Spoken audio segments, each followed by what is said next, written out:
Tarik Skubal is about to pitch a Cy Young caliber season. He's the best AL Central lefty breakout starter of 2023. Yup, that's right, Cole Reagans enjoyers, I just dissed your boy. Let's boo those Reagans fans. Boo, boo. This is a Skubal household, get out of here. Award predictions aren't my usual type of content, but this video was too good to pass up.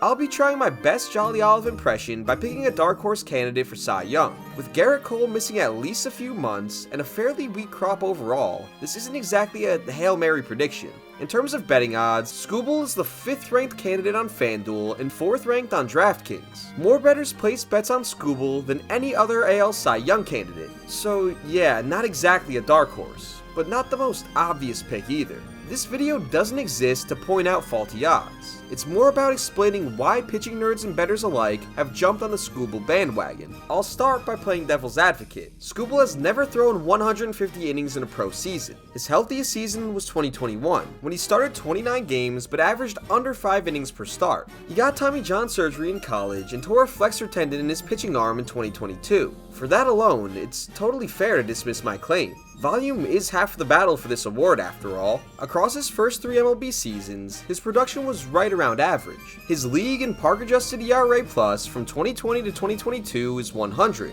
which is exactly league average. He allowed a ton of homers, had one of the lower ground ball rates in the league, and didn't generate many chases or whiffs. Obviously, Skubal is not the same guy now. He improved on a ton of aspects of his game when he came back midway through 2023, but he still only threw 80 innings last year. So he's a 27-year-old with injury issues and was only great for a couple of months. Do those few months alone justify shorter Cy Young odds than guys like Luis Castillo or Pablo Lopez?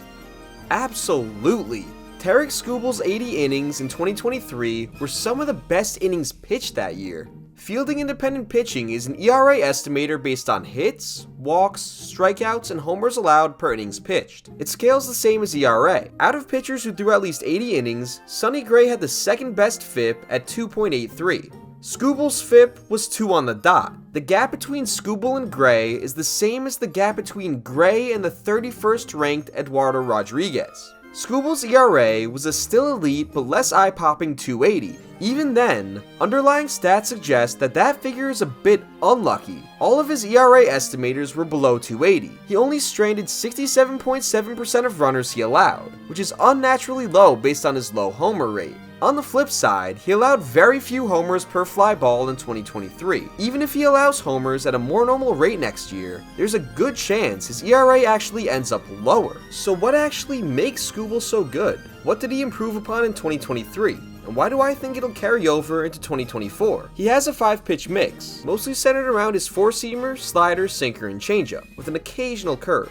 Well, in 2021, nobody was whiffing at Skubal's pitches, and no pitcher was getting barreled up more. He had good control, not allowing many walks, but his command was iffy. His 4-seamer frequently leaked over the middle of the plate, and even though he threw it over 40% of the time, it easily generated the worst results out of any of his pitches. Skubal's sinker and slider combo were effective, so in 2022, he used them more and threw his 4-seamer a lot less. And it worked. His ground ball rate was above average, he allowed fewer and fewer homers, and he sacrificed strikeouts for more controlled contact. It resulted in a 3.52 ERA, easily his best season yet, until he got hurt. He tore his flexor tendon in his pitching elbow, which resulted in his second major arm surgery in 5 years. He was expected to miss some time entering 2023, and the Tigers and their fans probably just wanted to see him get back on the mound and stay healthy, regardless of the results. When Skubal got back onto the mound, he exceeded every expectation imaginable. He went back to his 4-seamer, and it was nearly 2 miles per hour faster. He was scouted out of college as a guy with a potential 70 grade fastball. Unlocking that 4-seamer was always the key to Skubal hitting his ceiling. In his first game back from the flexor strain, he was throwing 98 mile per hour fastballs and a deeper, more effective slider. On the year, his strikeout rate jumped by over a third to nearly 33%. This spring, Skubal has touched triple digits multiple times, which he's never done before before on a big league mound. Skubal credits the boost to a series of slight mechanical tweaks during his rehab. He's suddenly one of the most exciting strikeout pitchers in baseball. He's a pitching ninja darling, but his success isn't just based on a jump and stuff. Skubal's 4-seam Location Plus ranked 4th in Major League Baseball in 2023. Location Plus only judges the resulting location of a pitch based on the count and pitch type. The model loved Skubal's fastball so much because he hit the shadow of the zone more than ever, living on the top plane of the strike zone with the pitch, resulting in a near 5-point increase in his called strike plus whiff rate with the pitch. From a few ticks in velo and a few improvements in command, his fastball went from right around average to one of the best fastballs in MLB, and the results speak for themselves. I've already mentioned his elite FIP, as well as his ERA. After his return in 2023, Skubal also ranked nearer at the top in whip, strikeouts, strikeouts per walk, swinging strike rate, and WAR. But not only did he allow less contact than ever, his batted balls were also more controlled than ever. Skubal allowed career-low fly ball and line drive rates in 2023. His ground ball rate exceeded 50%. Which is in stark contrast to his sub 30% rate in 2020, which brings us to my next point. Skubal's changeup was filthy in 2023. He went from throwing it just under 15% of the time in 2022 to nearly a quarter of the time in 2023, and it worked off his revamped 4-seamer perfectly. It's nearly perfect tunneling. If you're unfamiliar, tunneling is when a pitcher tries to throw two different pitches on the same plane as long as possible to fool the batter. Skubal's changeup looks just like his fastball until it's halfway to the batter, making it almost impossible for batters not to swing over the top. This also allows him to live in the zone more with his changeup. His fastball sits at the top and his changeup sits at the bottom.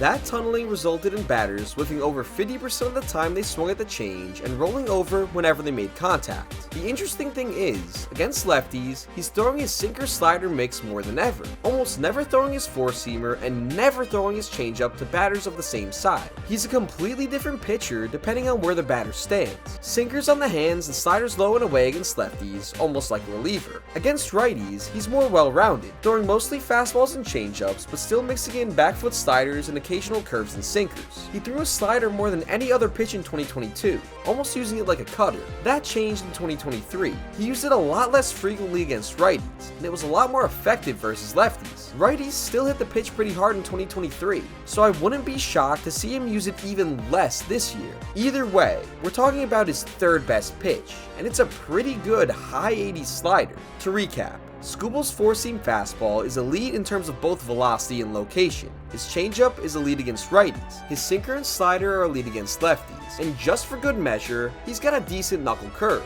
In a game flooded with two-pitch pitchers, Skubal has one of the deepest bags in the league, and he's proud of it. Just this spring, Skubal sat down with an interview with Fangraphs writer David Larilla. Larilla asked him what his best pitch was. After mentioning his changeup being best by the numbers and his fastball setting the table, Skubal said, "I'll throw any pitch in any count. I think that's what makes pitchers good, whatever the catcher feels confident in, and however the at-bat's going. It's kind of how you dictate what you're going to throw. You have a scouting report, but you read body language and swings. That's going to dictate the next pitch more than anything."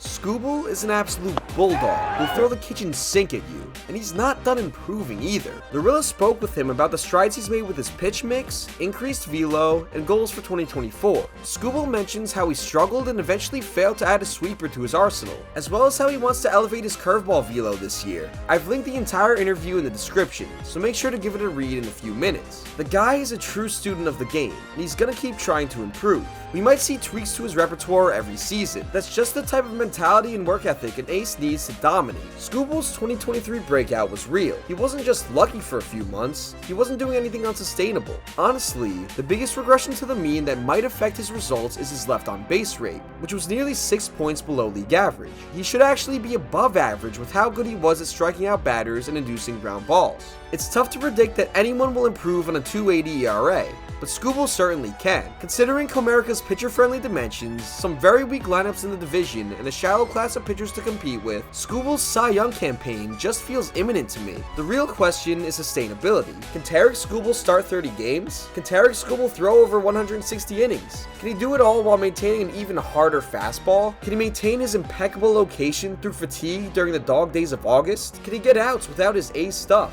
I'm not sure. If I was sure, I'd have even more money on him him to win Cy Young than I already do. But if he stays healthy and stays close to effective as he was last year, he will absolutely dominate the AL pitching leaderboards in 2024. Skubal, Casey Mize, Jackson Jobe, and the Tigers' other stud pitchers might be the key to Detroit taking the next step. If all goes well, they might even fight for a wildcard spot this year, finally ending their decade of rebuilding. Please don't hate me if I jinxed you, Detroit. I just want to see you succeed. If you like this video, please subscribe. I've got a massive video coming out in the next couple of weeks, so make sure to subscribe and hit the bell so you don't miss it. And if you're returning here after Skubal won the award, I think you owe me one.